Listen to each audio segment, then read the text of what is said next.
Salut à tous, aujourd'hui je vais vous présenter Doodle Iceland, un petit jeu roll and write, on jette des dés et on écrit sur une feuille.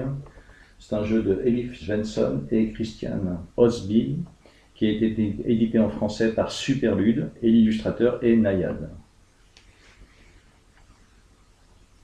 C'est un jeu qui se joue de 1 à 5 joueurs pour une durée environ de 40 minutes. 40 minutes c'est si vous êtes à 5, et c'est du 10 ans et plus. Alors il existe deux sortes de plateaux, alors j'appelle ça plateau, ce sont des feuilles de marque. Il y a la mer des trésors et un deuxième plateau qui est la mer des monstres. Le principe sera toujours pareil, on jettera des dés, on écrira sur le plateau. Après c'est les différentes façons de scorer qui vont être différentes.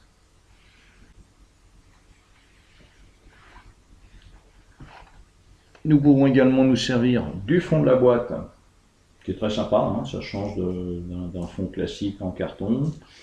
Et nous avons des dés. Un dé noir et 6 dés blancs. À chaque tour de jeu, le joueur actif, donc le premier joueur, qui changera à chaque tour, jettera le dé noir, ainsi que le nombre de dés blancs, plus un joueur. C'est-à-dire si vous jouez à 3, le premier joueur jettera le dé noir et 4 dés blancs. Ce que j'ai fait moi avec le jeu, j'ai plastifié les deux cartes, la mer des trésors et la mer des monstres, de façon à ne pas gâcher du papier. Après donc ça va être au feutre effaçable à sec bien évidemment, ça fonctionne très bien, de toute façon je vais vous le montrer là. Après si vous jouez avec des enfants, peut-être mieux utiliser les feuilles pour les enfants, parce que sinon ils vont se retrouver avec du feutre partout sur les mains, sur les bras, enfin, c'est vous qui voyez. Alors comment joue-t-on à Doodle Iceland? Pour commencer, nous allons créer un setup au niveau du plateau qui sera le même pour tout le monde. Je vais vous montrer par exemple cette case là, je vais faire un point dessus. Donc ça ce sont les cases de fortin. Dans les cases de fortin, vous avez un certain nombre de fortins, ici il y en a 3, il y en a déjà un qui est coché. Et vous avez des numéros 1, 2, 3, 4, 5, 6. Ce sont des routes.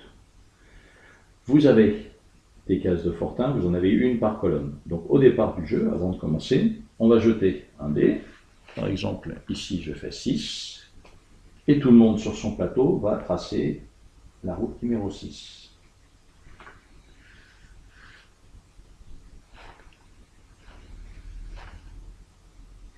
Ensuite, on passe à la colonne numéro 2. Donc j'ai fait un 3.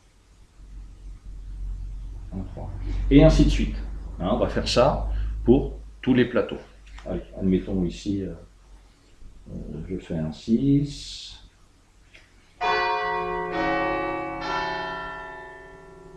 Ici, je fais un 1. Et enfin ici, je fais un 3. La mise en place est faite. Donc maintenant, nous allons pouvoir commencer à jouer. Donc le dé noir représente la colonne où tout le monde devra jouer. Je jette les dés, je fais un 3. Donc tout le monde devra jouer sur la colonne numéro 3. Ensuite, le premier joueur va choisir un dé. Le dé représente la ligne sur laquelle il va venir placer un chemin. Alors admettons que le premier joueur prenne le 5, colonne 3, case 5, il va venir faire un chemin ici. Alors le chemin il le fait comme il veut. Je peux très bien remonter ici, aller tout droit, bon descendre vers le bas ça n'a aucun intérêt. Donc admettons, je décide de faire ça. Je vous parlerai après du scoring. Voilà, j'ai joué. Le deuxième joueur va choisir un dé, le 1 ou le 3, et il va faire pareil. Donc, soit il va venir placer un chemin ici, soit il va venir placer un chemin ici. On n'a pas le droit de placer un chemin sur une case où il y a déjà un chemin.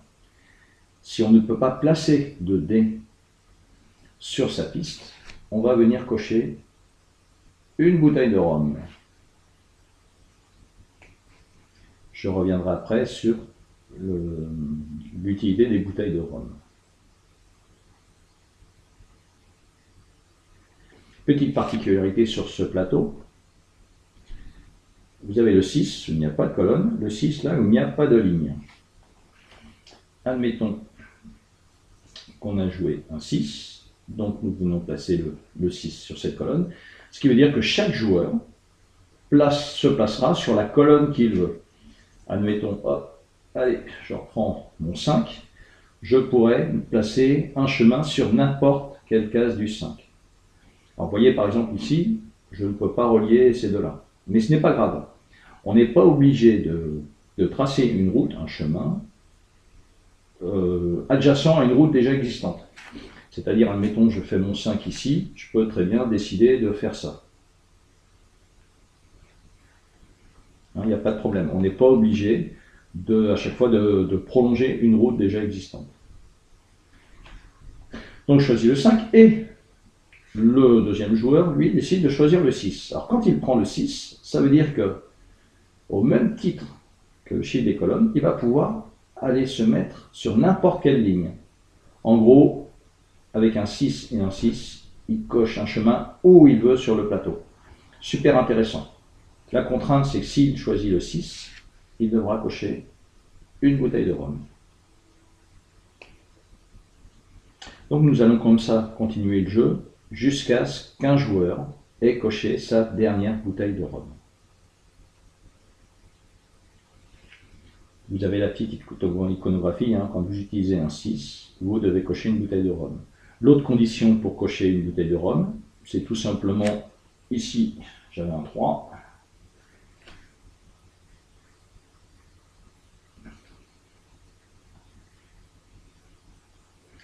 C'est à moi de jouer, je n'ai plus que le 5. Le 5 est déjà utilisé sur cet emplacement-là. Je ne peux pas l'utiliser. Par conséquent, je viendrai cocher une bouteille de rhum.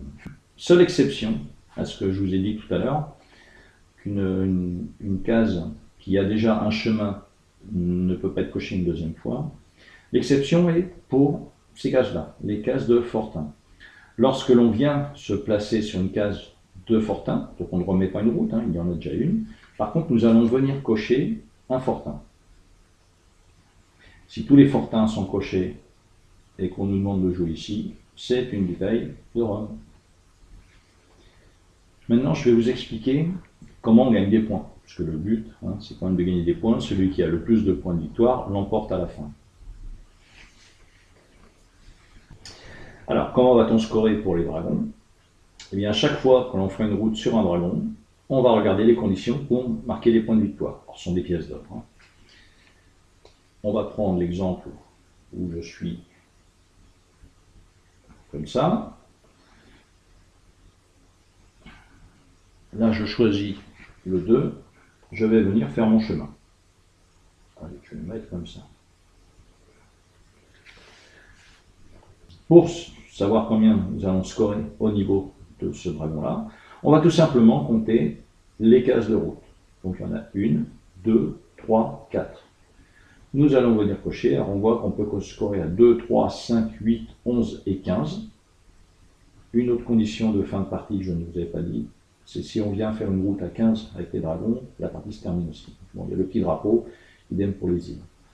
Donc là, dans mon cas, j'ai fait 4. Donc 4, c'est pas 5, donc je ne peux pas cocher le 5. Je vais venir cocher le 3. Ça me rapportera 3 points de victoire à la fin de la partie. Admettons que je continue comme ça. Et là, je viens cocher ce dragon-là. Dans ce cas-là, on va faire 1, 2, 3, 4, 5, 6. Le 8, je ne peux pas le cocher. Le 5, je viens cocher. Admettons maintenant que j'ai fait un chemin comme ça. Je passe par le dragon, donc je score 1, 2, 3, puisque les routes ne sont pas sont finies là. Donc 1, 2, 3, je pourrais scorer 3, sauf que je l'ai déjà fait une fois. Je n'ai pas le droit de refaire une deuxième fois un score de 3. Donc dans ce cas-là, je vais prendre la case libre immédiatement en dessous. À la fin de la partie, je mettrai 2, 3, 5, je marquerai 10 points pour mes dragons. Ensuite, les chemins que l'on a sur les îles. Les îles, ce sera un point multiplié par le nombre de fortins que l'on va croiser et qui sont cochés. Par exemple, admettons que je viens de cocher cette île, c'est-à-dire j'avais déjà ça qui était au départ du jeu, puis j'avais déjà fait mon petit parcours ici. Lorsque je vais venir cocher le passage sur cette île, je vais marquer 1, 2, 3, 4, 5. Je vais marquer 5 points. J'entoure le 5, c'est le même principe que pour les dragons des mers. Par contre là, il y a des bonus qui eux sont uniques, c'est-à-dire qui peuvent être utilisés uniquement par un seul joueur dans la partie. Je viens de faire un 5, donc je viens cocher mon 5+. Les autres joueurs sur leur feuille, eux, vont barrer le 5+. Ça veut dire qu'ils ne pourront plus marquer sur le 5+. Admettons maintenant qu'un autre joueur fasse une route aussi à 5, donc il va venir entourer sur sa feuille le 5. Par contre, il ne pourra plus récupérer le bonus de 5+, ce qui sera barré. Donc dans ce cas-là, il viendra récupérer le bonus de 3+, inférieur. Donc si un joueur score 10 points, la partie s'arrête aussi immédiatement. Admettons à la fin de la partie, le joueur a fait ça, et puis celle-là avait été cochée par un autre joueur, donc il va marquer 5 et 8, 13, 13 et 5, 18 points. Les bateaux ne scorent rien en cours de partie. Par contre, à la fin de la partie, on marquera 4 points par bateau sur les routes où il y a minimum 2 bateaux. Je m'explique. Voilà, je vais vous donner cet exemple-là. Ici, je prends cette route, il y a un bateau, 2 bateaux, 3 bateaux, 3 bateaux. Ce qui me fait 12 points. Ici, c'est une route où il n'y a qu'un seul bateau. On ne va pas marquer 4 points. Pour marquer 4 points, il aurait fallu qu'il y ait minimum un autre bateau. Par exemple, celui-là, ce qui m'aurait fait marquer 4, 8 points. Ce qui veut dire que sur une case là, vous ne pouvez pas marquer que 4 points. Ce n'est pas possible. Ici, par exemple, vous ne marquez rien. Donc je reprends les bateaux. 1, 2, 3, 4, je marque 12 points. 1, 2, je marque 8 points. Ce qui me fait 20 points de bateau. Les bouteilles de rhum. Alors le petit effet qui se coule, parce que c'est super pratique les bouteilles de rhum. Ça vous permet de jouer des 6 blancs et de vous mettre où vous voulez. Donc pas de risque de blocage. Par contre, en fin de partie, celui qui a le plus de bouteilles de rhum marquera moins 4 points. Celui qui en a le moins marquera plus 4 points. Et vous ferez ainsi votre total.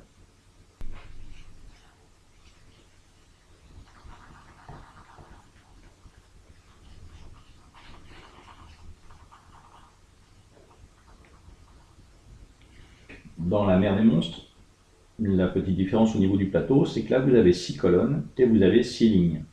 Donc avec un 6, maintenant on ne se place plus où on veut. Il y a également plus de bouteilles de rhum à disposition. Donc condition de fin de partie, le premier qui arrive à cocher, enfin qui coche toutes ces bouteilles de rhum, c'est pas forcément l'avantage, c'est à lui de voir. Ici, si un joueur arrive à faire 18 points avec les monstres, donc sur une même route quand on place un monstre, vous cochez le nombre de cases de route que vous avez fait, c'est le nombre de points de monstre qui vous sera donné. Donc chaque joueur bien sûr peut cocher le même, il n'y a pas de souci. Nous n'avons plus les contraintes des bonus supplémentaires sur cette façon. Ensuite nous avons les cases tentacules qui sont représentées. Il y a déjà des tentacules de cocher. À chaque fois que vous serez sur une case tentacule, vous aurez 2 possibilités. Soit de cocher une tentacule, soit de dessiner une route. Si vous dessinez une route, vous marquerez un nombre de points égal à votre nombre de tentacules, multiplié par le nombre de cases brisants que vous avez traversées. Un exemple ici, j'ai fait un chemin comme ça, il y a le brisant, donc dès que je vais tracer un chemin ici, je vais marquer 2 multiplié par 1 parce que j'ai eu un brisant, donc ça fait 2 points.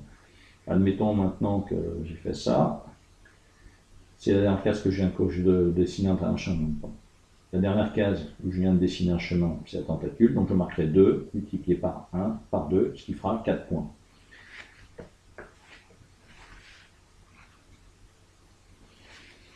Maintenant, c'est à moi de jouer, je dois écrire quelque chose dans cette case-là. Donc soit je fais un chemin, soit je fais une tentacule. Je fais une tentacule et mon tour s'arrête. Donc bien sûr, je ne score pas tout de suite 2 points. Au tour d'après, admettons que je me retrouve de nouveau sur cette case, j'ai encore possibilité de tentacule. Et par contre, au tour d'après, si je reviens de nouveau sur cette case, là, je vais faire un chemin. Et donc, je vais tracer 1, 2, 3, 4 tentacules multipliés par 1, 2, ce qui fera 8 points. Donc, je viendrai cocher ici le 8. Donc, toujours pareil, si je refais un autre chemin où je dois marquer 8 points, mon 8 est pris, je cocherai 7 points. Si un joueur réussit à collecter 18 points d'un coup grâce au tentacule, la partie s'arrête. Ensuite, les scores de fin de partie. Donc ça, c'est uniquement voilà, les deux choses que vous avez qui scorent en cours de partie. Ce qui score à la fin de partie, là, vous avez des galions et vous avez des petits bateaux de pêcheurs. Donc, ce sont les mêmes règles que sur les navires que vous aviez sur la première partie. La seule différence, c'est qu'un galion, lui, c'est 5 points et un bateau de pêcheur, c'est 3 points. Pour scorer, il faut de nouveau qu'il y ait au moins 2 bateaux de connectés. Et là, pas forcément 2 galions, pas forcément 2 bateaux de pêche. Vous pouvez très bien avoir un galion, un bateau de pêche. À partir du moment où vous avez 2 bateaux de connectés, vous marquerez 5 et 3 points. Donc reprenons la route que nous avons déjà faite. Nous avons un galion, voilà. Ok, on a déjà 2 bateaux, donc on va pouvoir scorer. Allez, on reprend. Donc on marque 5 points et 5, 10 points. Ici, on a un bateau de pêcheur, nous marquons 3 points. Alors là, c'est beaucoup plus violent. Celui qui a coché toutes ses bouteilles, moins 7 points. Celui qui en a coché moins, plus 7 points. Petite chose que je ne vous avais pas précisé, vous voyez également sur les brisants, il y a des chiffres de dessinés. Bon, on va faire exactement pareil, c'est-à-dire au début du jeu, pour la mise en place du plateau, on va tirer un dé pour chaque colonne, et puis on va tracer nos routes. Alors, ça peut être ça, ça, ça, ça. Alors ça, j'avais déjà dessiné, et puis celui-là, j'avais déjà dessiné. Et maintenant, je vais vous parler de la variante solo. Vous jetez un dé noir. Alors bien sûr, il y a le setup à mettre en place avec les fortins, tout ça. Ça ne change pas, les routes préconstruites au départ. Et vous jetez à chaque fois un dé noir, 3 dés blancs, vous choisissez votre dé blanc. C'est pas plus compliqué que ça. Dans la variante solo, on ne score pas à la fin les bouteilles. C'est-à-dire dès que vous avez coché toutes vos bouteilles, de toute façon, vous ne marquez pas moins 4 points. Voilà. Après, suivant les points que vous allez faire, bon, il vous donne un titre. Et puis après, vous avez aussi vous pouvez réaliser des exploits. Donc bon, ils sont définis. Le sobre, c'est aucune bouteille cochée à la fin de la partie. Le prince des navigateurs, une seule route sur toute la feuille, le tueur de monstres, etc. Bon. La variante solo, bon, si ça vous permet de jeter des dés, de vous amuser un petit peu, bon, c'est pas forcément le mieux dans ce jeu-là.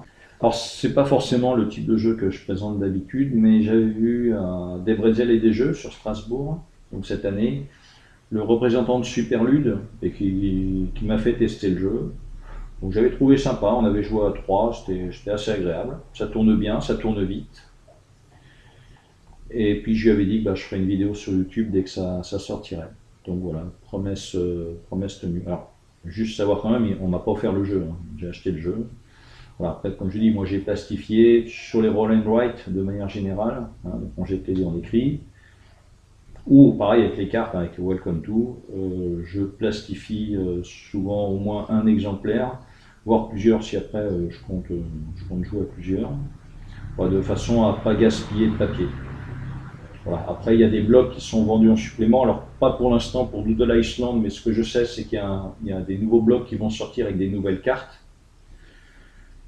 Mais par exemple pour Welcome, j'ai racheté un bloc comme ça, parce qu'il y avait des goodies, enfin un tracé de résidence qui était un petit peu différent. Payer ça 4,90 €, je crois qu'il doit y avoir 100 feuilles, un truc comme ça, donc ça vaut pas le coup de s'imprimer soi-même, ça va vous coûter beaucoup plus cher. Mais moi c'est juste en fait pour éviter de gaspiller du papier. Si vous avez des commentaires, ben, n'hésitez pas, je répondrai aux questions. Allez, salut, à plus.